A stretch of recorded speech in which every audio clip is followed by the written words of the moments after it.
न देख ले, किसी का ज्ञान कंप्लीट नहीं, सब शंका के अंदर है, सबको संशय बना हुआ है, सबको ये चिंताएं सता रही है। कहते संसा शोक सराय में, इस मनुष्य रूपी सरा में ये तुम्हारे अंदर भर रखी काल ने। और सूतक दिन राती, सूतक एक टेंशन खत्म हो दूसरी तैयार, वाह कितना तो सेट हो इतने तीसरी तैयार। कहते सूतक सी हो ही रहे तुम्हारे इस दिमाग में, जैसे बच्चे पैदा होया करें मच्छर से पैदा हो, कहते सूतक तुम्हारे साथ ला रखे और जीवित जग में जूती पड़े। अब हम क्या सोच रहे हैं बुढ़ापे में सुख होगा, इन बुढ़िया ने पूछ लो किसा सुख से इनके जीने। जो भक्ति नहीं करते, भक्ति करेंगे उनके तो हाथा पर रखेंगे बच्चे, क्योंकि एक तो भक्ति की शक्ति और फिर बच्चों के अंदर विनम्रता।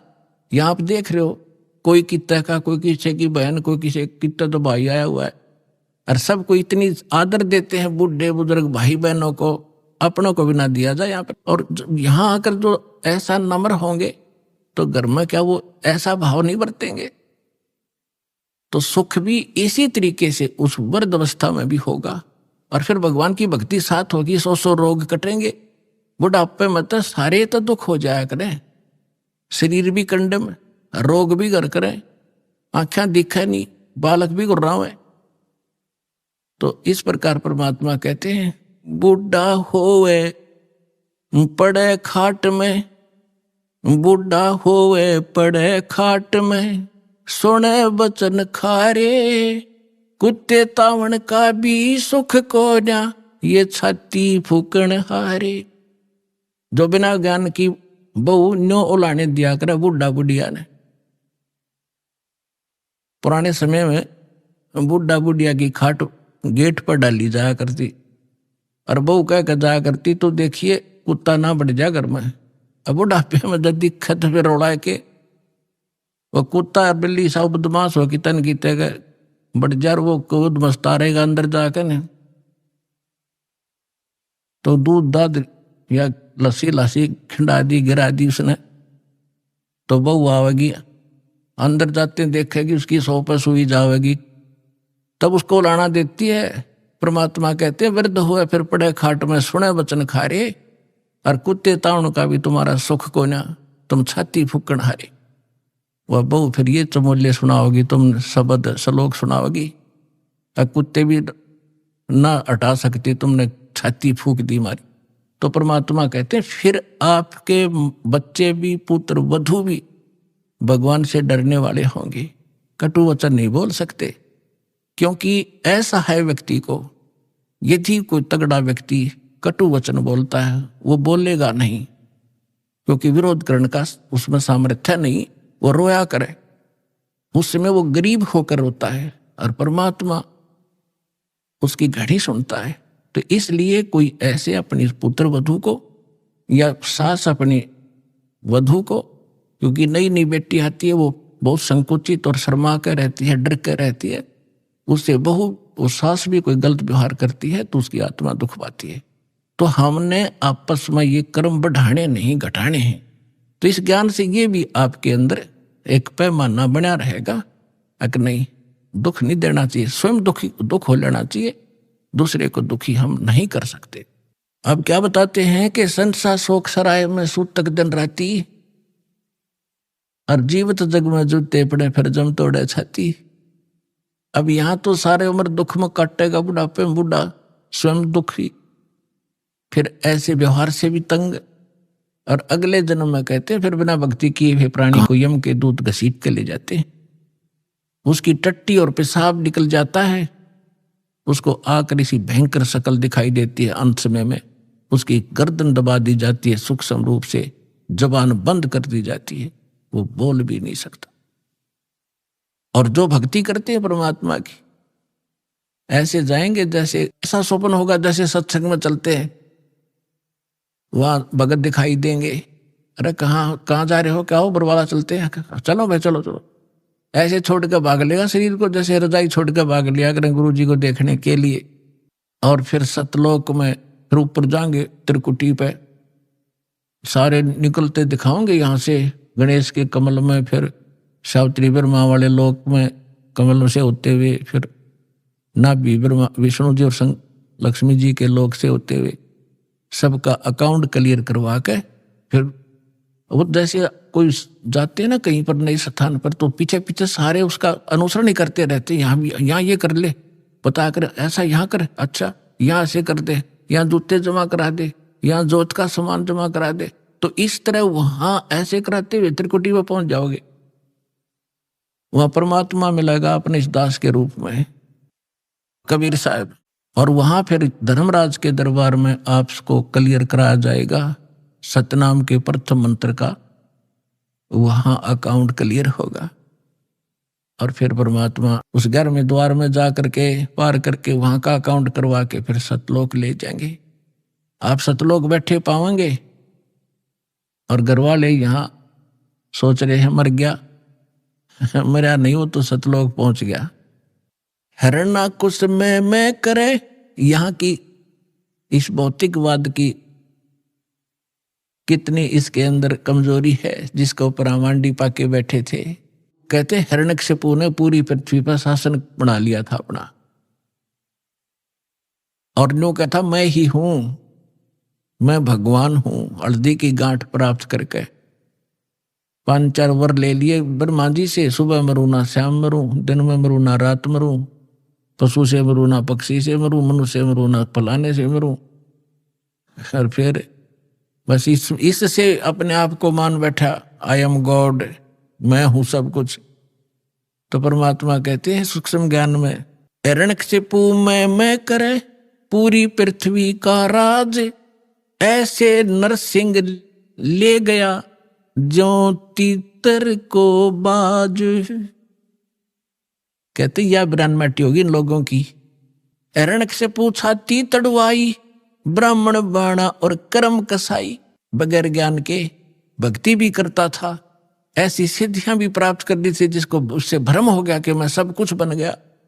तो परमात्मा कहते बिना ज्ञान के हिरणा कुछ छाती तड़वाई और ब्राह्मण बाणा और कर्म कसाई। वो तो भगत दिखाई दे, ब्राह्मण माने भगत भी होता है, वो तो भगत और भक्ति करे, और कर्म कसाई वाले तो कहते ऐसे लोगों की छाती टूटिया करती है, भगवान ने उसका पेट पाड़ के गिर दिया। हरना कुछ छाती तड़वाई और ब्राह्मण बाणा और काम कसाई। कबीर लूट सको तो लूटियो, राम नाम की लूट, पीछे फिर पछताओगे, प्राण जहांगे छूट। अब ये बात आप पहले भी पढ़ा सुना भी करते, लेकिन आज सुनोगे ना आपकी छाती में लगेंगी सारी, क्योंकि अधिकारी के बिना ये अमल में आ ही नहीं सकती। और परमात्मा की दया इस दास पर है। आपको दास बार बार समझाता है, दास एक जीव है, लेकिन समर्थ के संग में उस परमात्मा ने दास को अपना मान लिया, और दास एक चलता फिरता पावर हाउस है, पावर का, जो इस पूरे संसार ने तो पर्याप्त है, इतनी पावर है दास को दे रखी। पूरे विश्व को इंक्लूडिंग ब्रह्मा विष्णु महेश तक को इस दास के पास तो मालिक ने, क्योंकि ये ऊपर से आ रही है पावर।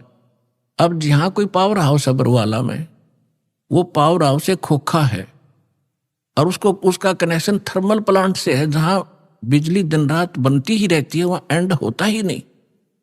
और इसकी अपनी अक्षमता है, ये बरवाला के लिए पर्याप्त है। और लेकिन वो लाइट आ रही है वहां से, अगर यहाँ इसको जरूरत ज्यादा बढ़ेगी तो इसकी अक्षमता भी बढ़ जाएगी, लेकिन लाइट आ रही है पीछे से ही।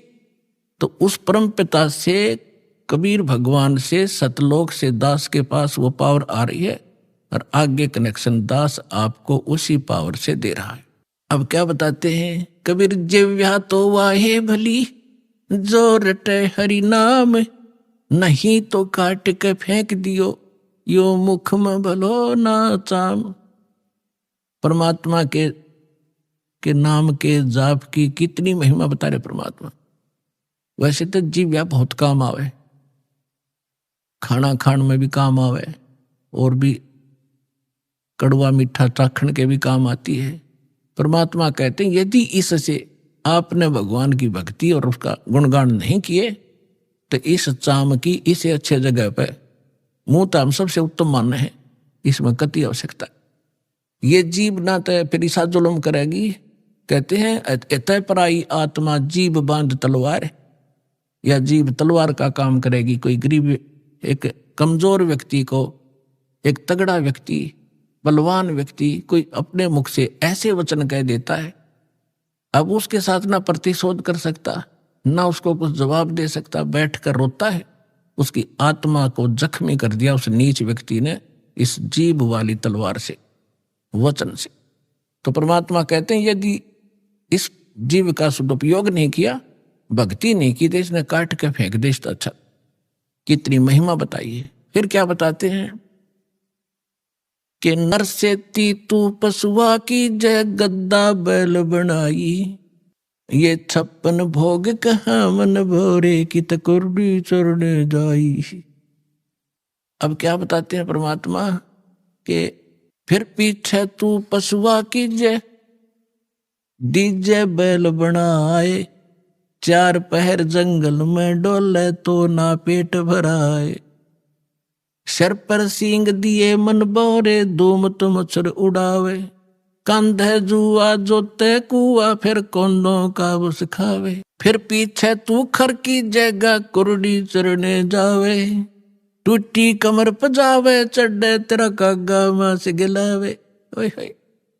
पुणात्माओं, अभी आपने परमात्मा की वाणी सुनी थी कि ऊंचा दिखे धौलरा मकान और मंडी चित्ती पोल, एक भगवान के भजन बनायु काल मार रहा रोल।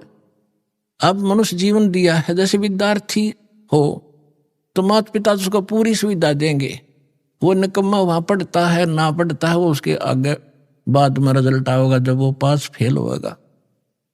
तो इसी प्रकार आप विद्यार्थी हो, मनुष्य जीवन मिला है, भगवान वाले स्कूल के लिए आपको ड्रेस भी न्यारी मिली है। तो इसमें आप यदि सत भक्ति नहीं करते हो तो फिर आपके साथ के बीतेगी। कहते हैं फिर पीछे तू पशुआ की जय दीजे बैल बना। ओए होए, तो अब हम समय पर भोजन खाते हैं। आप देखते हो यहाँ सतलोक आश्रम वैसे तो आम जगह उपलब्ध है आजकल, कहीं बाहर जा रहे हो भाई चाय पी लेते हैं, रोक गाड़ी चाय पी ली, प्यास लग गया जो पानी पी लिया, भूख लगी रोटी खा ली, दिल करा मिठाई, कभी फल फ्रूट खूब ठाटते खा रहे हो, खाओ, क्योंकि आप विद्यार्थी हो, माता पिता ने आपको ये सुविधा दे रखी है, इतना जेब खर्च आपको दे के भेज रखे। यदि आप वो शिक्षा नहीं ग्रहण करोगे यानी भक्ति नहीं करोगे तो फिर क्या बनोगे? मजदूर बनोगे। आपके बच्चे वहां रेत में लेट रहे होंगे, आप कस्सी से मिट्टी खोद रहे होंगे, तन पर कपड़ा नहीं, समय पर टोक नहीं होगा, जो विद्यार्थी पढ़ते नहीं। तो इसी प्रकार जो इस पढ़ाई को नहीं पढ़ेंगे, क्योंकि पूरा विश्व के वो मानव शरीरधारी प्राणी विद्यार्थी है, तो उससे क्या होगा? फिर पीछे तू पशुआ की जय दीजे बैल बना और 4 पहर जंगल में डोले तेरा तो नहीं उधर बरे। अब तो जब इच्छा हो खाओ पियो, ठीक है खा लो, लेकिन वो जो काम था वो भूल गए कति। और फिर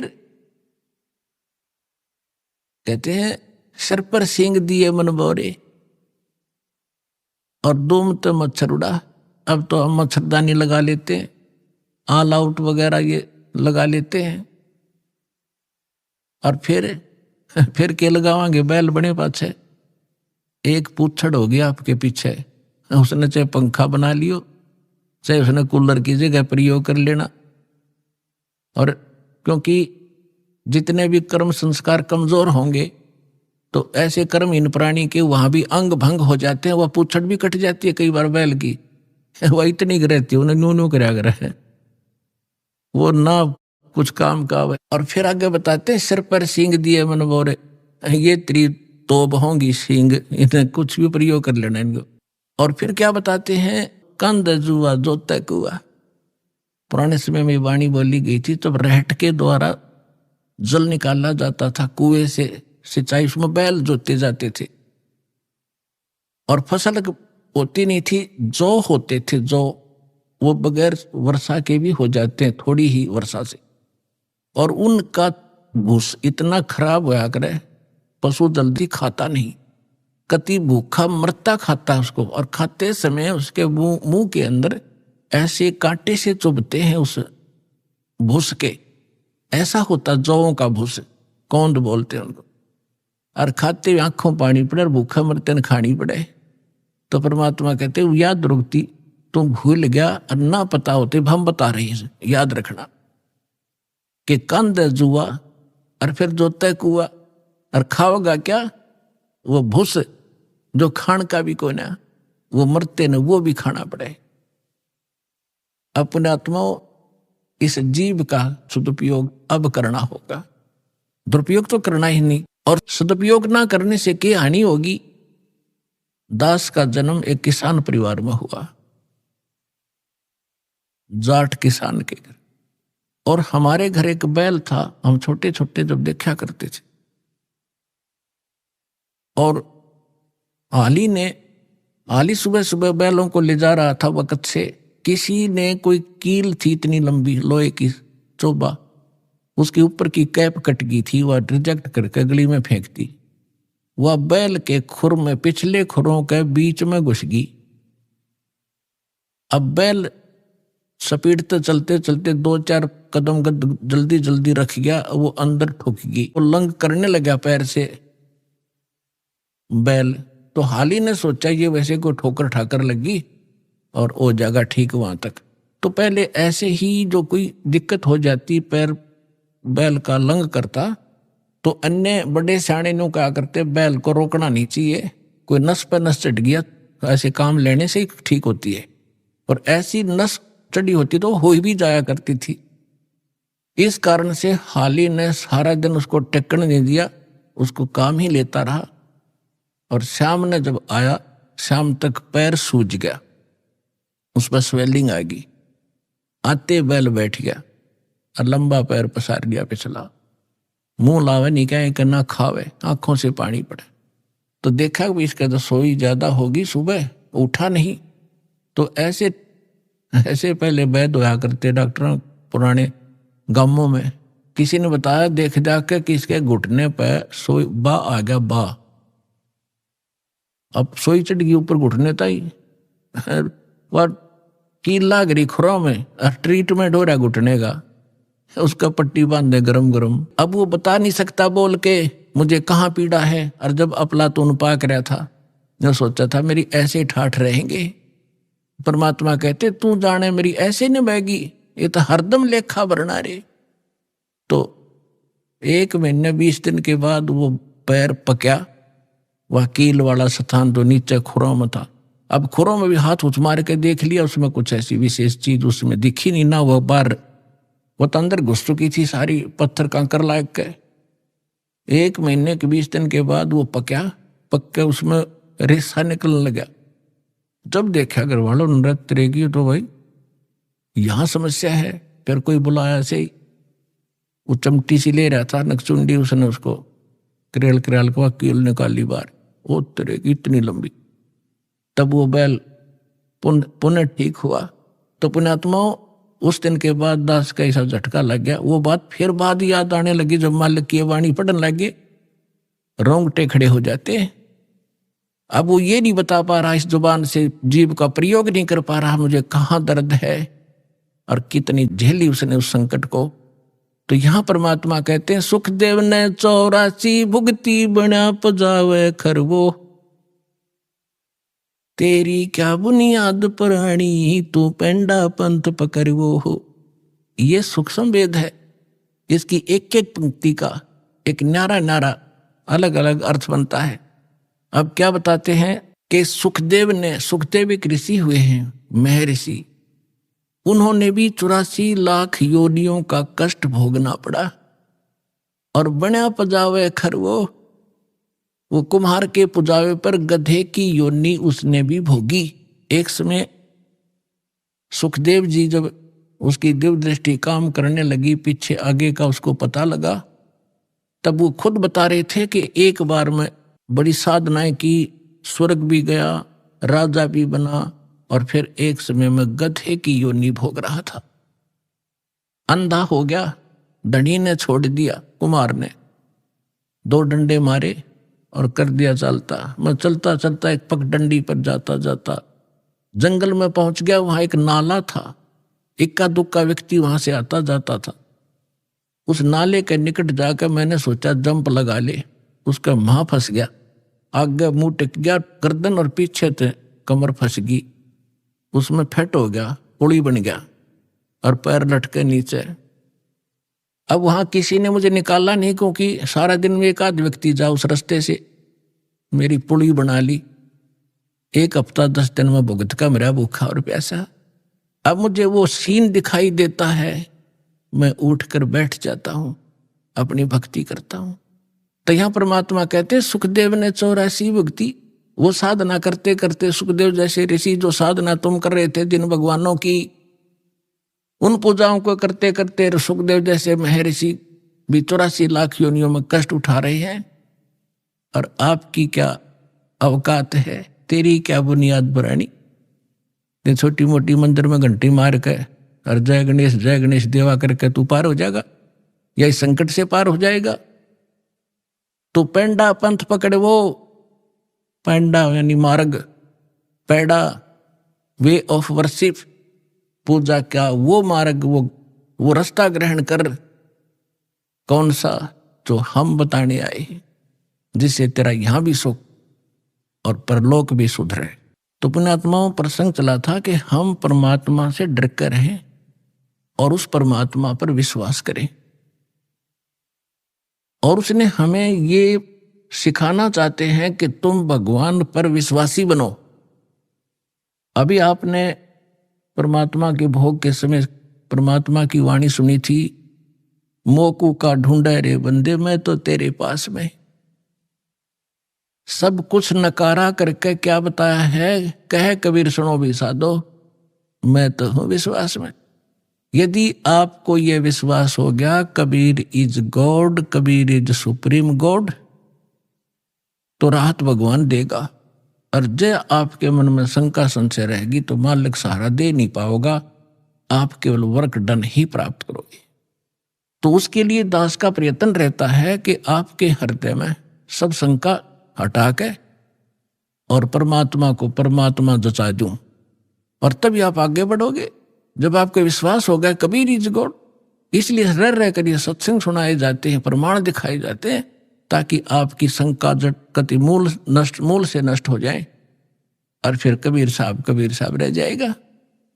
आज तो हम उसको कवि समझकर रिजेक्ट करे बैठे थे, लाल को कौड़ी समझ रहे थे और कौड़ियों की गठड़ी बांध रखी।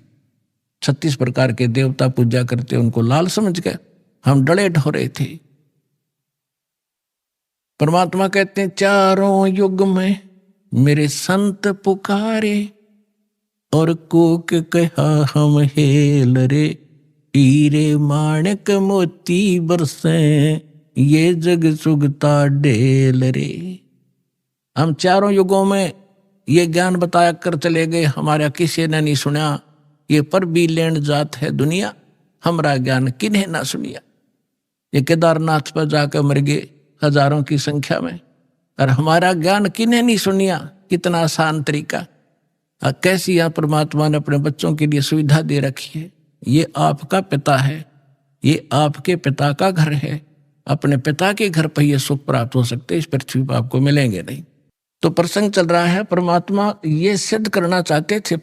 परमेश्वर कबीर साहब जी एक झोपड़ी रहा करते थे, कपड़ा बुना करते थे, और कपड़े के बुनाई की जो मेहनताना आता था उसी से अपना परिवार पोषण करके दिखाते थे। परमात्मा का अपना कोई निजी परिवार नहीं था, उसका तो सारी सृष्टि परिवार है।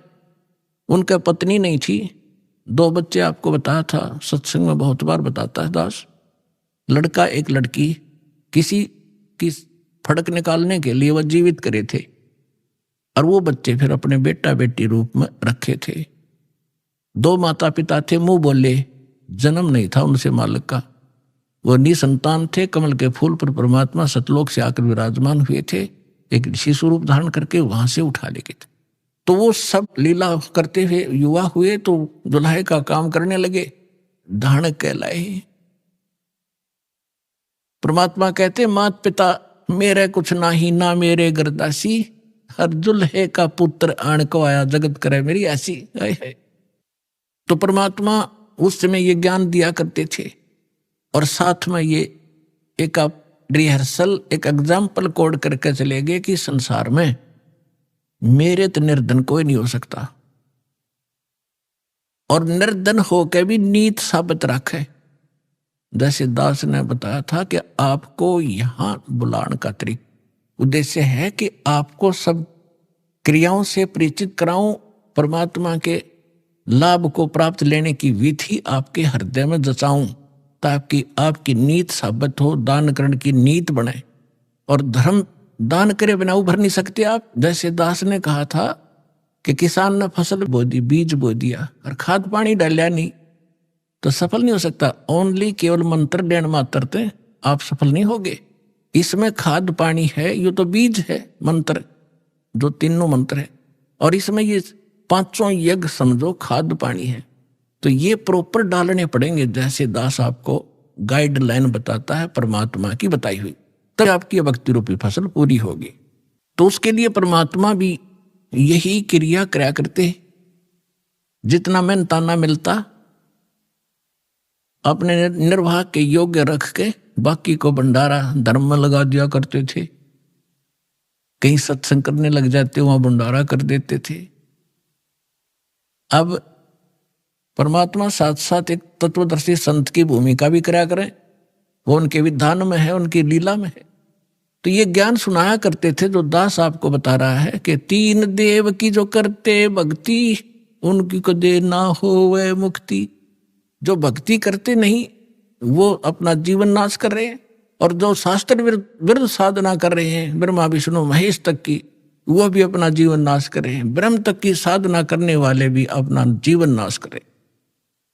केवल परम अक्षर ब्रह्म, उस पूर्ण परमात्मा की भक्ति से मोक्ष होता है। तो इसलिए परमात्मा कहा करते थे, जिस कारण से हमारे धर्मगुरु हिंदू और मुसलमानों के दोनों नाराज हो गए। उन्होंने हर तरह से ज्ञान से भी पराजित कर दिया दाता ने उनको। उन्होंने उनके साथ जुल्म ढाए कर उनसे मरे नहीं, हार कर वो थक गए। उन्होंने क्या स्कीम बनाई, उससे पहले सिकंदर लोधी उनका शेष हो चुका था, दिल्ली का सम्राट। उन्होंने क्या स्कीम बनाई कि एक बार सब ने इकट्ठा होकर कि इसकी बेइज्जती कर दो, वैसे तो काबू आ नहीं रहा, यहां से भाग जा काशी से, किसी तरह हमारा पीछा छूटा है, हमारी तो रोजी रोटी बंद करवा दी इसने। तो उन्होंने झूठी चिट्ठियां डाल दी सब आश्रम वालों के पास कि भाई कबीर नाम का एक व्यक्ति है, सेठ है, और वो काशी में रहता है इस कॉलोनी में, और ऐसे ऐसे 3 दिन तक भंडारा करेगा, सब आमंत्रित हैं। और साथ में एक और लिख दिया कि 1 असरफी यानी 10 ग्राम सोना, और साथ में एक दोहर यानी बहुत बढ़िया कंबल टाइप होता था, पहले दौर बोला करते, वो प्रत्येक खाने के बाद दक्षिणा में दी जाएगी। तो ये साधु संत बेचारे इसे पेट भर होया करते। इन सब चेले श्रृंगार लिए, चलो लुल्ला लंगड़ा था बिठा लिया गया आश्रम में जो बैठा था अंधा काना कि सारे चलो, प्रत्येक खाने के बाद 1 असरफी मिल लेगी, 1 दौर मिल लेगी, और वो अपने जो उनका हेड मुखिया उसके पास जमा होती, फिर वो चीज से उसको देते और बढ़िया भोजन मिलेगा। तो कहते हैं 18 लाख आदमी आगे, ये साधु संत फकीर सारे गिरीपुरी सब मंडलेश्वर। अब सुबह सुबह रविदास जी और कबीर साहब तकरीबन इकट्ठे रहते थे सारा दिन लगभग। तो सुबह सुबह रविदास जी घर से उठे, देखा बाहर मेला भर रहा, भाई पूछा कहाँ से आए हो तुम, कौन हो, क्या फंक्शन है आज तुम्हारा यहाँ इकट्ठा होने का। तो वो बाबा लोग कहते हैं कि काशी वाले तुम कौन सी दुनिया में रहते हो, तुम्हें पता नहीं हम इतनी दूर से आ गए कि यहाँ कबीर नाम का कोई सेठ है, और ऐसी उस कॉलोनी में रहता, दुलाहों वाली कॉलोनी के पास। नीरू का पुत्र है, उसमें पूरी डिटेल बता रहा कि कहते ब्रह्म रह जा किसी गए, और उसने ये भंडारा कर रखा 3 दिन का, और साथ में ऐसा ऐसा लिखा है, और तुमको पता नहीं बनारस के बनारस में। अब रविदास जी तो समझ गया कि ये किसी ढीठ आदमी की बकवाद है, राज तो नाश पीट दिया इसने, दुनिया आ गई निरी। रविदास जी पहुंचे परमात्मा वाली झोपड़ी में और कहने लगे महाराज जी आज तो नाश हो गया, काशी छूटेगी। क्या हुआ बताते हैं कि किसी ने झूठी चिट्ठी लिख रखी आपके नाम तय है और न्यू लिख रखा है 18 लाख आदमी आगे हैं और न्यू लिख रखा है कि एक असरफी देगा, प्रत्येक खाने के बाद 1-2 और दक्षिणा मिलेगी। इस लालच में गिनती नहीं होती, इतने आ रही है। परमात्मा बोले रविदास एक कुंडी लाले भीतर थे और बैठ जा, आप वहां जावाएं को नहीं, आप चले जाएंगे टक्कर मार के। रविदास जी बैठ के ने बोला भक्ति करे, आपत्ति में भगवान याद करना चाहिए, मैं भी माला जपू हूं तो भी बैठ जाए, आप भी बैठो। अब परमात्मा वहां बैठे, रविदास जी ने देखे ये माला जपे हैं और परमात्मा पहुंचे सतलोक में। वहां से फोन कर दिया कि मैं आ रहा हूं, तैयार करो फटाफट। सतलोक से उन्हीं आत्माओं से 9 लाख तो बैल बनाए और उनके ऊपर बना बना भोजन, जलेबी, कचौड़ी, पकौड़ी, हलवे, पूरी, वहां तो सदा न्यो का न्यो रहे बना बनाया और लाद के 1 सेकंड में पहुंच गए वहां। गंगा के परले पास से खड़े हो गया आके, दुख जुड़ो तु बोल। और फिर गंगा से आगे आना था, वह गंगा इतनी फुल स्विम पर चल रही थी, एकदम पानी 1.5 फुट हो गया। दुनिया देख रहा इतनी एकदम डाउनफॉल, गंगा में पहली बार देख रहे हैं हम, जल नीचे उतर गया। तो उधर से क्या देख रहे हैं, घाट में का नर्रे बैल आने लग रहे हैं, सब देखें खड़े होकर ये कौन आ गया। और दूसरा रूप बना लिया परमात्मा ने और केशव नाम बताया अपना एक व्यापारी का। पहले बंजारे होते थे, बंजारे बिजनेस किया करते थे बैलों के ऊपर, जैसे गधों पर बोरे होते ऐसे बैलों पर लादा करते थे। यही ट्रांसपोर्टेशन का